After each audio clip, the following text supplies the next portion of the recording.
Good morning, students.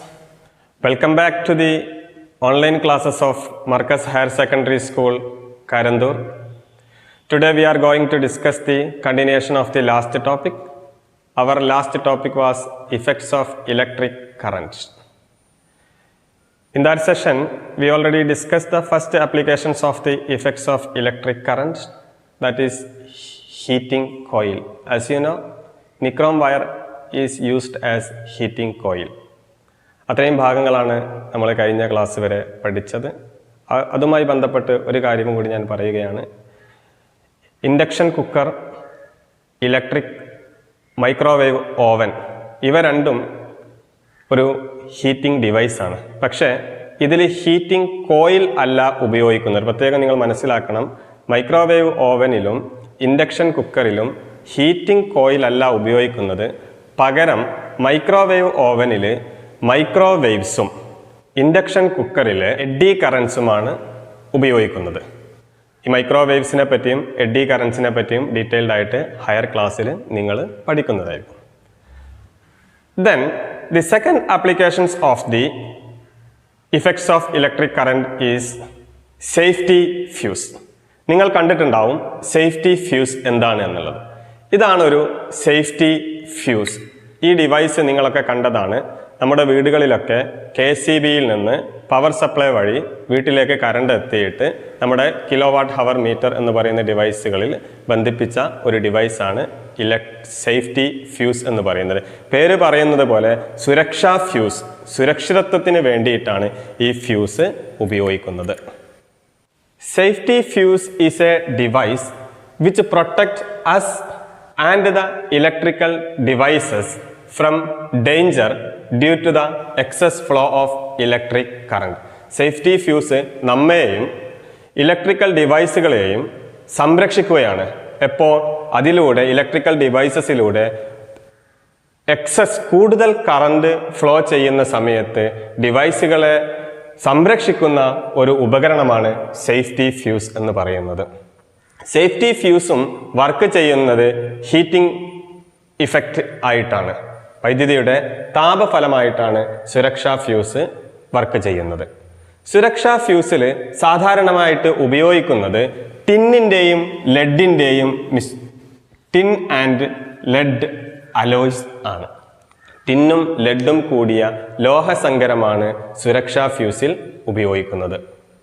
എന്തുകൊണ്ടാണ് ടിന്നും ലെഡും ആയിട്ടുള്ള alloys സുരക്ഷാ ഫ്യൂസിൽ ഉപയോഗിക്കാനുള്ള കാരണം? ഇതിൻ്റെ രണ്ട് പ്രത്യേകതയാണ് low melting point and high ductility. ഈ പെക്യുലിയാരിറ്റീസ് ഉള്ളത് കൊണ്ടാണ്, ഈ സവിശേഷത ഉള്ളത് കൊണ്ടാണ് സുരക്ഷാ ഫ്യൂസിൽ ടിന്നും ലെഡും ഉപയോഗിക്കുവാനുള്ള കാരണം. ക്ലിയർ? ദെൻ അതേപോലെ ഒരു ഫ്യൂസ് വയർ, സേഫ്റ്റി ഫ്യൂസ് എപ്പോഴും സർക്യൂട്ടുമായിട്ട് സീരീസ് ആയിട്ടാണ് കണക്ട് ചെയ്യുന്നത്. A safety fuse is connected in series to the electrical circuit. എപ്പോഴാണ് സേഫ്റ്റി ഫ്യൂസ് ഉപയോഗിക്കുന്നത്? ദി എക്സസ് ഫ്ലോ നടക്കാനുള്ള രണ്ട് സാഹചര്യങ്ങളാണ്. ഒന്ന് ഷോർട്ട് സർക്യൂട്ടും മറ്റൊന്ന് ഓവർലോഡിങ്ങും. രണ്ട് സർക്കംസ്റ്റാൻസസുകളാണ് short circuit and overloading. Short circuit എന്ന് പറയുന്നത് ഒരു ബാറ്ററിയുടെ പോസിറ്റീവ് ടെർമിനലും നെഗറ്റീവ് ടെർമിനലും without the presence of a resistance, ഒരു റെസിസ്റ്റൻസിന്റെ അസാന്നിധ്യത്തിൽ കണക്ട് ചെയ്യുക. അങ്ങനെ കണക്ട് ചെയ്യുന്ന സമയത്ത് രണ്ട് ടെർമിനലും കോണ്ടാക്ട് ആവുകയും അവിടെ എക്സസ് ഫ്ലോ വരാനുള്ള സാധ്യത കൂടുതലുമാണ്. ആ സമയത്ത് അവിടെ ഷോർട്ട് സർക്യൂട്ട് സംഭവിക്കുന്നുണ്ട്. നോക്കാം നമുക്ക്.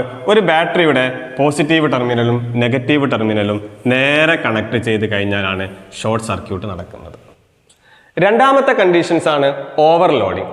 ഓവർലോഡിംഗ് എന്ന് പറഞ്ഞാൽ ഏതൊരു ഡിവൈസസിനും അതിൻ്റെതായ വൈദ്യുതിയുടെ അളവുണ്ട്. അതിനെക്കാട്ടിലും കൂടുതലായിട്ട് പവർ ഉപയോഗിക്കുന്നതാണ് ഓവർലോഡിംഗ് എന്ന് പറയുന്നത്. ഒരു എക്സാമ്പിൾ പറയുകയാണെങ്കിൽ നമ്മുടെ വീടുകളിലൊക്കെ ഇൻവേർട്ടർ ഉണ്ട്.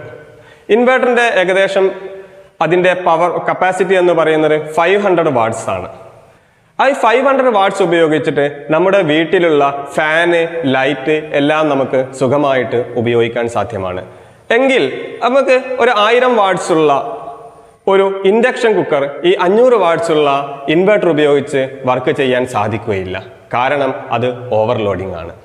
ഇതാണ് ഈ രണ്ട് സാഹചര്യങ്ങളാണ് എക്സസ് ഫ്ലോ ഓഫ് കറന്റ് ആയിട്ട് വരുന്നത്.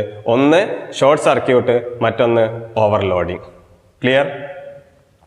ഇനി what are the precautions to be taken when a fuse wire is connected? 3 points should be remembered. Number 1, ends of the fuse wire must be connected firmly at appropriate ends.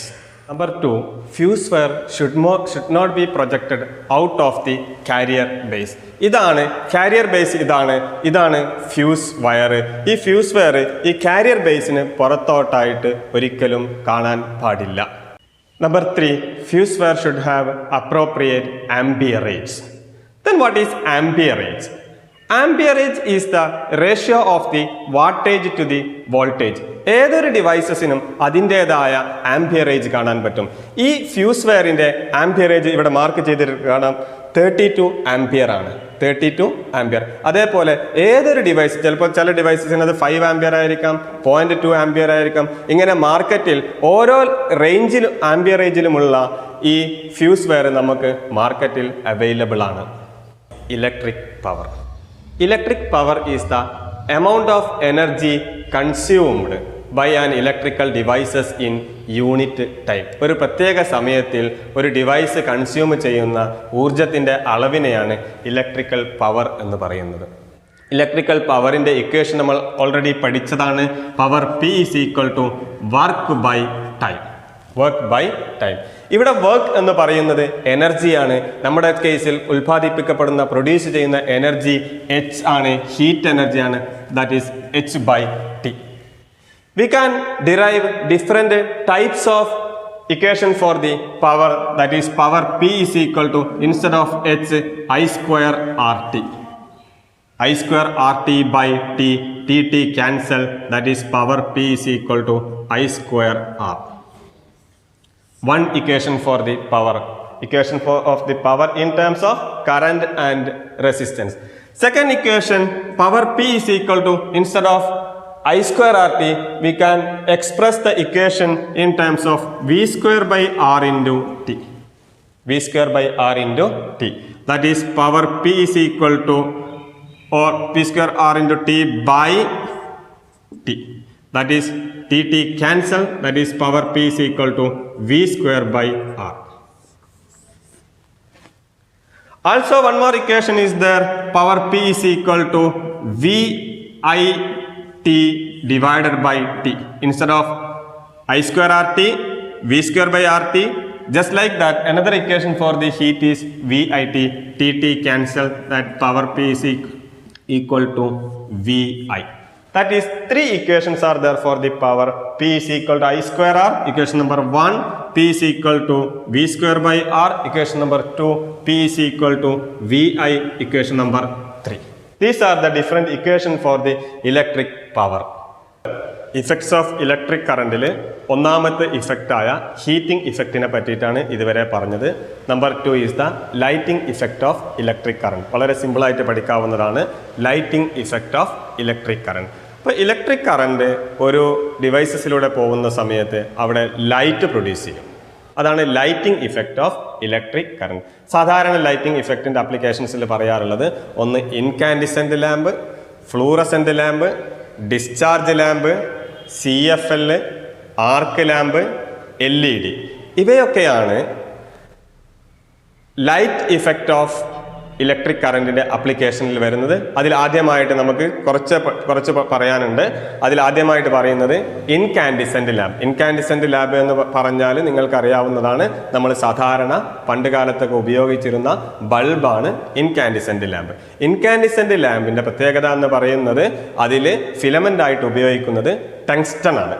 Tungsten ഉപയോഗിക്കാനുള്ള കാരണം എന്ന് പറയുന്നത് ടങ്സ്റ്റന് high റെസിസ്റ്റിവിറ്റിയാണ്, high melting point ആണ്, high ഡക്റ്റിലിറ്റിയാണ്. അതേപോലെ ചൂടാവുന്ന സമയത്ത് അത് white light produce ചെയ്യും. അതാണ് അതിൻ്റെ പ്രത്യേകമായിട്ടുള്ള ഒരു പെക്യുലിയാരിറ്റി എന്ന് പറയുന്നത്. കാരണം നിക്രോം വയറും മറ്റ് പറഞ്ഞ 3 സവിശേഷതകളുമുണ്ട്. പക്ഷേ നാലാമത് പറഞ്ഞത് ടങ്സ്റ്റൺ ഫിലമെൻറ്റിന് മാത്രമേ ഉള്ളൂ. Produce white light at red hot conditions. ഇതുകൊണ്ടാണ് tungsten filament is used in incandescent lamp. പക്ഷേ ടങ്സ്റ്റൺ ഫിലമെന്റ് ഉപയോഗിക്കുന്നത് കൊണ്ട് തന്നെ ഇതിന് അതിൻ്റെതായ പോരായ്മയുണ്ട്. ഇതിൻ്റെ പോരായ്മ എന്ന് പറയുന്നത് ഈ ഇൻകാൻഡിസെന്റ് ലാമ്പ് കുറേ ഉപയോഗിക്കുന്ന സമയത്ത് നല്ല ഹീറ്റ് പ്രൊഡ്യൂസ് ചെയ്യും. അപ്പോൾ കുറേ എനർജി ഹീറ്റായിട്ട് ഹീറ്റായിട്ട് നഷ്ടപ്പെടുന്നത് കൊണ്ടാണ് ഇതിൻ്റെ ഒരു ഡീമെറിറ്റ്സ് ആയിട്ട് പറയപ്പെടുന്നത്. ഇപ്പോൾ ഇൻകാൻഡിസെന്റ് ലാമ്പിൽ ടങ്സ്റ്റൺ ആണ് ഫിലമെന്റ് ആയിട്ട് ഉപയോഗിക്കുന്നത്. അപ്പോൾ ഒരു ഡയഗ്രം നമ്മൾ ശ്രദ്ധിച്ച് നോക്കിക്കഴിഞ്ഞാൽ ടങ്സ്റ്റൺ ഫിലമെന്റ് ഒരു ഗ്ലാസ് ട്യൂബിന്റെ ഉള്ളിലാണുള്ളത്. എന്തുകൊണ്ടാണ് ഇത് ഗ്ലാസ് ട്യൂബിന്റെ ഉള്ളിൽ? കാരണം ഈ ടങ്സ്റ്റണ് ഓക്സിഡേഷൻ സംഭവിക്കാനുള്ള സാധ്യതയുണ്ട്. ആ ഓക്സിഡേഷൻ അവോയ്ഡ് ചെയ്യാൻ വേണ്ടിയിട്ട്, to avoid the oxidation of the tungsten, the bulb is evacuated. ഇങ്ങനെ ഓക്സിഡേഷൻ ഒഴിവാക്കാൻ വേണ്ടിയിട്ട് ഇവാക്യുവേഷൻ ചെയ്ത് കഴിഞ്ഞാലും ഇതിൻ്റെ ഉള്ളിൽ വേപ്പർ സാധ്യതയുണ്ട്. വേപ്പർ സാധ്യത ഉള്ളത് കൊണ്ട് ബൾബ് ചൂടാവുന്ന സമയത്ത് ഇവിടെ വേപ്പറൈസേഷൻ നടക്കും. ഈ ബാഷ്പീകരണം കുറക്കാൻ വേണ്ടിയിട്ട്, to reduce the vaporisation, the bulb is filled at inert gas, bulb is filled with inert gases at low pressure. സാധാരണ ഉപയോഗിക്കുന്ന ഗ്യാസ് എന്ന് പറയുന്നത് നൈട്രജൻ ആണ്. നൈട്രജൻ ഉപയോഗിക്കാനുള്ള കാരണം എന്ന് പറയുന്നത് നൈട്രജൻ ഈസിലി അവൈലബിൾ ആണ്. ഇതാണ് ഇൻകാൻഡിസെന്റ് ലാമ്പ് എന്ന് പറയുന്നത്. ഇതിൻ്റെ ഒരു ഡീമെറിറ്റ്സ് ആണ്, ഇതിൽ ഹീറ്റ് എനർജി ആയിട്ട് ലോസ് നടക്കുന്നുണ്ട് എന്നുള്ളത്. Next one is the LED.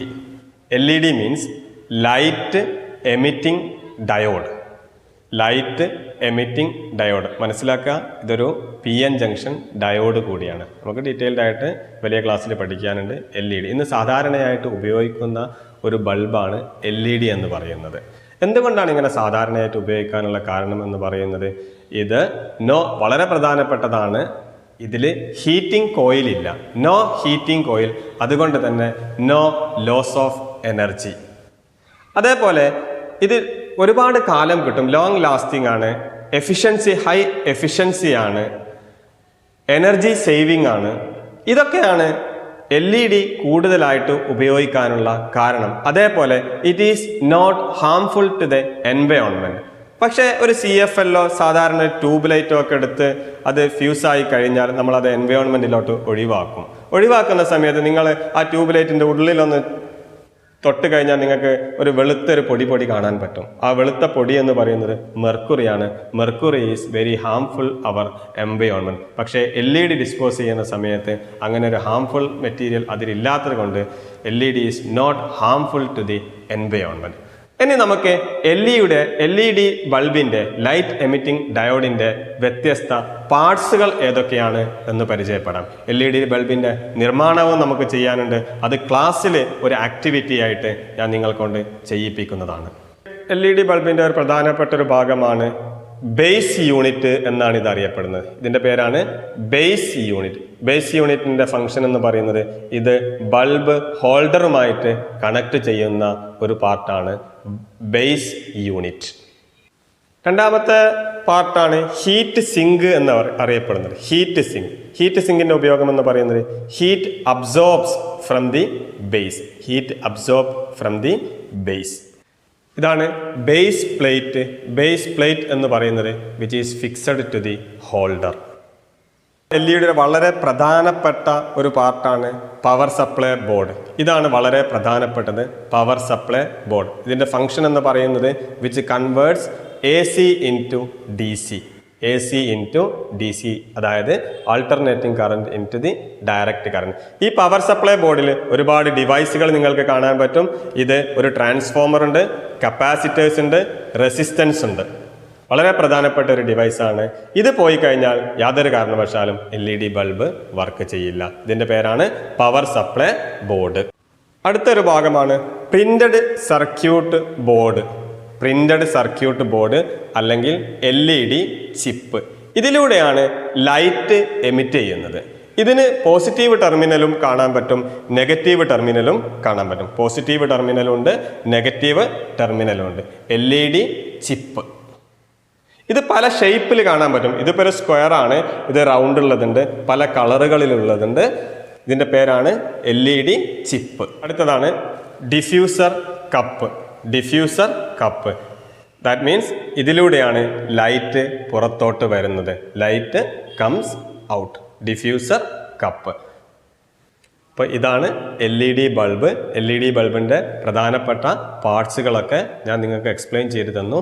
ഇതിൻ്റെ നിർമ്മിക്കുന്ന രീതി നമുക്ക് അടുത്തൊരു വീഡിയോയിലൂടെ ഞാൻ നിങ്ങൾക്ക് കാണിച്ചു തരുന്നതാണ്. ഇത്രയും ഭാഗങ്ങളാണ് ഈ ഒരു പാഠത്തിൽ, ഇഫക്ട്സ് ഓഫ് ഇലക്ട്രിക് കറണ്ട് എന്ന് പറയുന്ന പാഠഭാഗത്തിൽ നിങ്ങൾക്ക് പഠിക്കുവാനുള്ളത്. ഈ പാഠഭാഗവുമായി ബന്ധപ്പെട്ട് എന്തെങ്കിലും രീതിയിലുള്ള സംശയങ്ങളുണ്ടെങ്കിൽ നിങ്ങൾ ചോദിക്കണം. ചോദിച്ചു കഴിഞ്ഞാൽ ഞാൻ അതിനുള്ള ഉത്തരങ്ങൾ നിങ്ങൾക്ക് പറഞ്ഞു തരുന്നതായിരിക്കും. Thank you.